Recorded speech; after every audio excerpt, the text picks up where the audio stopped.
मैं उन्हें धन्यवाद देता हूँ।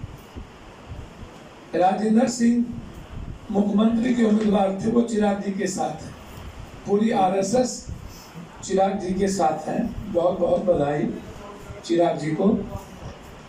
लेकिन चिराग जी, माँ ठीक मासी ठीक नहीं है कैसे? बड़ों के बाप कनियों के बाप, ये कैसे? डबल इंजन सरकार थी, तो यदि नीतीश अच्छा खराब है तो सुशील मोदी और बीजेपी अच्छा कैसे हो सकता? 40 सालों से एमपी बीजेपी, मेयर 35 सालों से बीजेपी, 45 सालों से एमएलए बीजेपी, तो फिर बिहार जानना चाहती है पटना को सबसे खराब करने वाली बीजेपी अच्छा कैसे? इसको बताएं।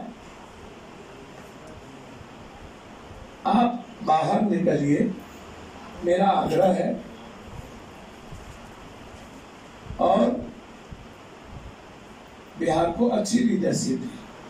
आप लिखते हैं नीतीश नहीं चिराग पासवान, हम तो बोले आपको आप चिराग पासवान आते, लेकिन जिस जुमले की सरकार ने बिहार को नाश किया, डरी हुई सहमी हुई नीतीश कुमार, खौफ में जीने वाले नीतीश कुमार, जिसको इतना अपमान किया बीजेपी ने, सबसे ज्यादा अपमान बीजेपी किया, और बीजेपी ने टाइट कर दिया यूपीए के एक घटक को कि तुम कभी नहीं मिलोगे, और जो समझौतावादी हो जाए, कमजोर और कायर हो जाए, वो बिहार की रक्षा नहीं कर सकता। ये बिहारी कल्चर नहीं है नीतीश कुमार, ये बिहार सीने में गोली खाता है नीतीश, डरता नहीं है गुजरातियों से।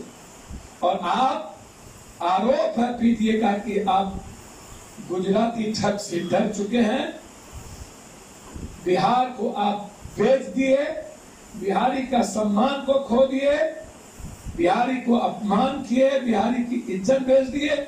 एक और दूसरा, यूपीए से कांग्रेस से कहेंगे कि आपका घटक गुजराती ठग से अंडरस्टैंडिंग कर चुका है, वो मिला हुआ है सिर्फ अपने केस को बचाने के, और जो अपने केस को बचाने के लिए बिहार को बेच दे, या दोनों कमजोर कायर डरा हुआ है।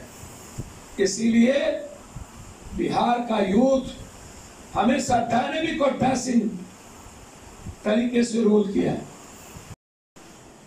कि पहले वो ये बताएं कि बीजेपी के सिंबल के साथ जो खिलवाड़ करे, इसका मतलब है कि अत्यंत पिछड़ा के अस्तित्व को मिटाने में बीजेपी का सबसे बड़ा भूमिका है। सिंबल ही मिटा दिया तो उसका तो सब कुछ मिट गया, अस्तित्व को खत्म कर दिया।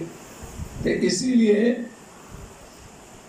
बीजेपी ने तो यूपीए से भी खतरनाक काम किया। यूपीए ने तो अस्तित्व पर चोट नहीं किया, इसने तो सिंबल मिटा के अस्तित्व को ही खत्म कर दिया। बीजेपी सबसे बड़े दुश्मन यदि किसी के हैं तो दलित अत्यंत पिछड़ा के दुश्मन है, अल्पसंख्यक के नहीं। दलित अत्यंत पिछड़ा, सबसे ज्यादा जुल्म दलितों पर हिंसा हुआ। और कुछ कल तो मैंने बता ही दिया ना, नहीं किसी को मैं नहीं कहूँगा, नेता है वो, सम्मान करते हैं, उनको जहाँ अच्छा लगा, जहाँ सुविधा हुई, अपनी सुविधा के अनुसार राजनीति करते हैं। बिहार और बिहार के हित में किसी की राजनीति नहीं है। सत्ता और सियासत कैसा होगा ये इम्पोर्टेंट है सबके लिए, मेरे लिए बिहार और बिहारी इम्पोर्टेंट। और बीजेपी की जो साझा प्रेस कॉन्फ्रेंस होती है उसमें सुशील मोदी जो है बीजेपी के कम नेता नीतीश के प्रवक्ता ज्यादा लग रहे थे, और उन्होंने ये भी कहा कि मोदी जी का जो फोटो है कोई पार्टी इस्तेमाल नहीं। सर मैंने मोदी से पूछ लिया सवाल, आपको सुने नहीं? मैंने पूछ लिया, वो जाने लोजपा जाने, मैंने लोजपा से भी पूछ लिया, सबसे पूछ लिया।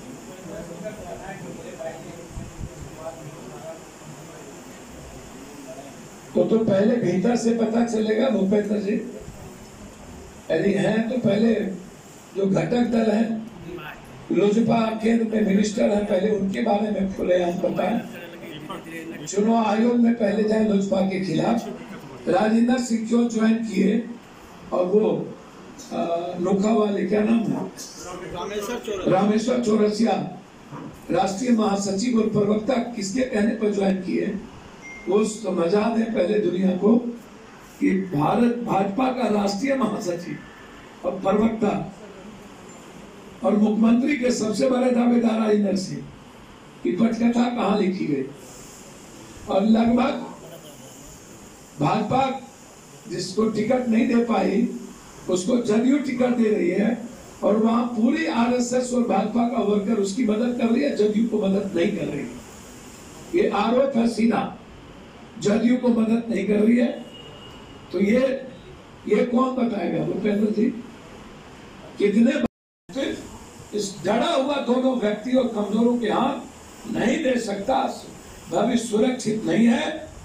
इसीलिए अब आप दोनों कंप्लीट एंटी बिहारी है, बिहार का कल्चर नहीं है। आप दोनों को बीजेपी चला रही है, एक ए टीम है, एक बी टीम। इसका जवाब बिहार की जनता चाहती है। अब गुमराह मत करिए, बहुत हो गया। तस्वीर दोनों तरफ लगी रहेगी। हिम्मत है आपको तो एनडीए के गठबंधन से निकाल करके देखिए, यदि है तो इसका मतलब है कि पटकथा दिल्ली में लिखी गई। इसका अंत चुनाव के बाद 10 सर्कुलर रोड से होगा। बहुत बहुत धन्यवाद।